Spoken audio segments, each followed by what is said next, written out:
Bonjour, bienvenue dans le corrigé commenté du précédent contrôle sur la proportionnalité pour les classes de 5e.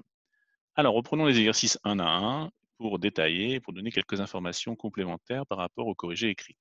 Alors, dans l'exercice 1, on retrouvait un énoncé qui était semblable à un exercice que nous avions traité en classe, dans lequel on vous demandait d'identifier à la fois les grandeurs et d'indiquer si elles étaient proportionnelles ou non. Attention, ne confondez pas les grandeurs et l'unité dans laquelle on exprime ces grandeurs. Kilomètre n'est pas une grandeur. Une distance, une longueur, par contre, c'est une grandeur qui peut s'exprimer en kilomètres. Or n'est pas une grandeur. Le temps ou une durée, ça, c'est une grandeur. Alors, dans le premier exemple, nous avions donc là, Paul a 6 ans et son père a 32. Donc, si Paul a 6 ans et son père a 32 ans, ces deux grandeurs ne sont bien entendu pas proportionnelles. Les deux grandeurs sont l'âge de Paul et l'âge de son père, puisque lorsque Paul aura 2 fois 6 ans, son père, bien entendu, n'aura pas 2 fois 32 ans. Dans l'exemple numéro 2, sur autoroute, un véhicule roule à vitesse régulière et il parcourt 60 km en une demi-heure. Si la vitesse est régulière, cela veut dire que lorsque le temps de parcours sera doublé ou triplé, la distance parcourue sera doublée ou triplée. Donc nous avons là deux grandeurs qui sont proportionnelles, qui sont la distance parcourue et le temps de parcours. Dans l'exercice 2, qui a plutôt été bien réussi, vous deviez simplement compléter un tableau de proportionnalité dans lequel vous aviez parfois le coefficient de proportionnalité qui permet de passer la ligne 1 à la ligne 2 qui était donnée, ou alors, dans le dernier tableau, il fallait trouver le coefficient, attention, celui qui permet de passer de la ligne 2 à la ligne 1. Attention au sens de la flèche. Je sais que certains ont malheureusement utilisé le produit en croix pour quand même réussir à trouver les réponses. Alors certes, on y arrive, mais c'est un peu dommage puisqu'ici, le plus simple, c'est effectivement de trouver le coefficient, puis de l'utiliser. Ici, il suffit de multiplier par 3 les valeurs de la ligne 1 pour trouver si la ligne 2. Dans le tableau numéro 2, il suffit de multiplier par 4 pour trouver les valeurs de la ligne 2 en connaissant les valeurs de la ligne 1. Et si on veut faire l'opération inverse, au lieu de multiplier, on divise, ou alors on multiplie par l'inverse, un tiers dans le premier cas, ou un quart dans le second. Dans le deuxième cas, vous aviez déjà le coefficient qui était donné, et la méthode pouvait être la même. Je rappelle que pour trouver le coefficient, vous pouviez soit éventuellement utiliser ici, dans le premier tableau, la colonne complète 8 et 24. Par quoi faut-il multiplier 8 pour trouver 24? Par 3. Et dans le deuxième, pourquoi faut multiplier 361 pour trouver 1444? Pour trouver le coefficient, il suffit de taper sur votre calculatrice 1444 divisé par 361 et on trouve 4. Dans l'exercice 3, un peu plus complexe, on vous demandait cette fois de répondre à certaines questions euh, suite à un petit problème de proportionnalité. Donc ici, nous avons un robinet qui fuit de façon régulière, ce qui indique donc qu'il va y avoir proportionnalité entre le volume d'eau qui va s'écouler et le temps. Et on vous indique qu'un seau de 6 litres est rempli en 45 minutes. Nous avons une série de questions. Si nous les regardons rapidement, nous avons deux questions dans lesquelles on nous demande de trouver le volume d'eau en fonction du temps pendant lequel l'eau s'écoule. Et une dernière question dans laquelle on vous demande de trouver le temps pendant lequel le robinet va s'écouler pour obtenir un certain volume d'eau. Étant donné que nous avons trois questions qui vont être traitées avec les mêmes informations de départ, nous pouvons utiliser un tableau de proportionnalité. Ce n'est bien entendu pas la seule solution, mais c'est une solution qui a l'avantage de permettre de tout réunir dans un seul tableau. Attention, pour créer notre tableau de proportionnalité, de bien indiquer le nom des grandeurs, ainsi que leur unité. Et si j'exprime le temps en minutes, il va bien falloir que ce temps en minutes soit valable pour toute la ligne.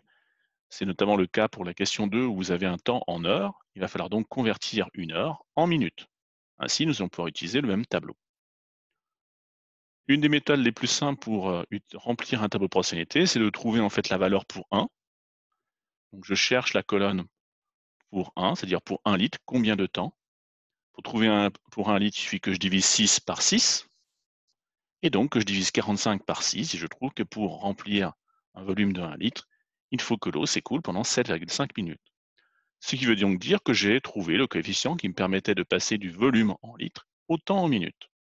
Je vais donc ensuite pouvoir utiliser les mêmes techniques que dans l'exercice précédent, soit multiplier par 7,5 pour trouver un temps connaissant le volume, soit diviser par 7,5 pour trouver un volume connaissant un temps. Bien entendu, encore une fois, ce n'est pas la seule technique possible, mais c'est celle que j'ai choisie ici dans le corrigé. On pouvait aussi éventuellement voir que pour pour avoir un volume de 6 litres, nous avions besoin de 45 minutes. Donc 15 minutes, c'est 3 fois moins. 6 divisé par 3 nous donne 2. Et on pouvait aussi trouver que 60 minutes, c'est 45 minutes plus 15 minutes. Donc on va avoir le volume qui s'écoule en 45 minutes, plus le volume qui s'écoule en 15 minutes. 6 plus 2, 8. Je vous rappelle que pour remplir un tableau de proportionnalité, l'avantage et aussi l'inconvénient, c'est le nombre important de méthodes que l'on peut utiliser. Alors, dans l'exercice 4, nous passons à des exercices sur les pourcentages qui souvent ont posé plus de problèmes. Je vous rappelle qu'un pourcentage, c'est une proportion. Donc, le plus simple, c'est de noter les choses dans un ordre précis, de façon à retrouver en fait un- une méthode relativement simple et quelque chose de visuellement euh, qui soit assez cohérent. Alors, un concessionnaire automobile a vendu 600 véhicules, dont 420 berlines. On nous demande quelle est en pourcentage, donc attention, c'est bien les pourcentages que l'on demande, la proportion de berlines vendues par ce concessionnaire. Donc si je prends les informations de l'énoncé, je sais qu'il a vendu 420 berlines pour 600 voitures en tout.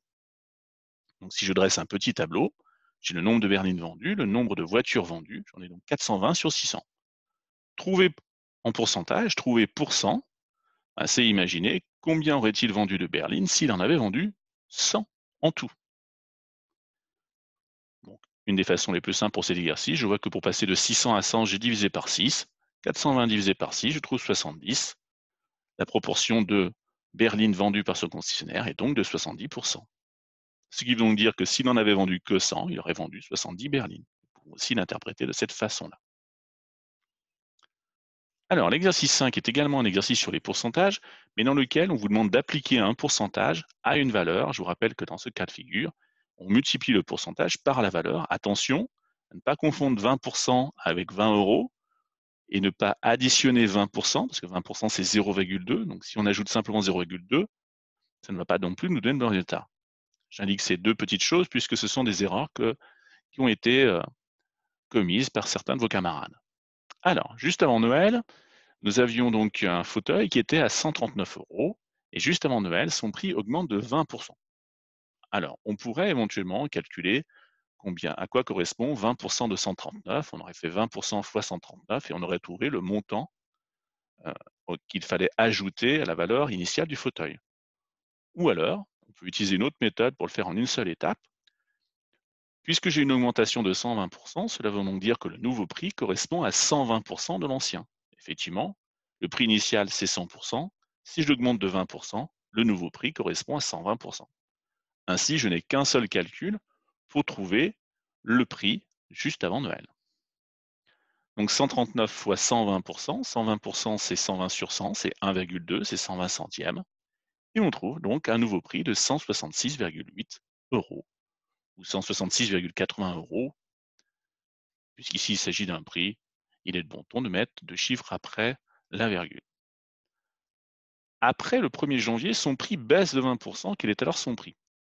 Alors attention à l'ordre chronologique, nous avions donc un prix de 139 euros qui est passé à 166,8 euros et qu'ensuite nous baissons de 20%.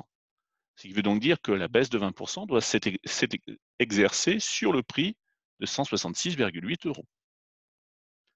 Je vais utiliser la même méthode. Si mes 100% correspondent à 166,8 euros, eh bien, si j'ai une baisse de 80%, si j'ai une baisse de 20%, il ne restera que 80% du prix. Vous ferez attention, il y a une petite faute de frappe ici, c'est 80% ici, petite faute de frappe. J'utilise la même méthode que dans la question 1, 166,8 fois 80%, soit 80 sur 100 ou 80 centièmes, c'est 166,8 fois 0,8. On trouve donc un nouveau prix de 133,44 euros. Et vous voyez que comme nous avons appliqué la 20% de baisse à un prix qui n'est pas le même que le prix initial de 139 euros, eh bien nous ne retombons pas sur les 139 euros. Enfin, le tout dernier exercice, c'est un exercice sur les échelles. Alors, je vous avais invité à faire très attention, à bien comprendre, à donner du sens à ce que vous apprenez. Qu'est-ce qu'une échelle? En fait, une échelle va nous indiquer le coefficient qui permet de passer de la réalité au plan.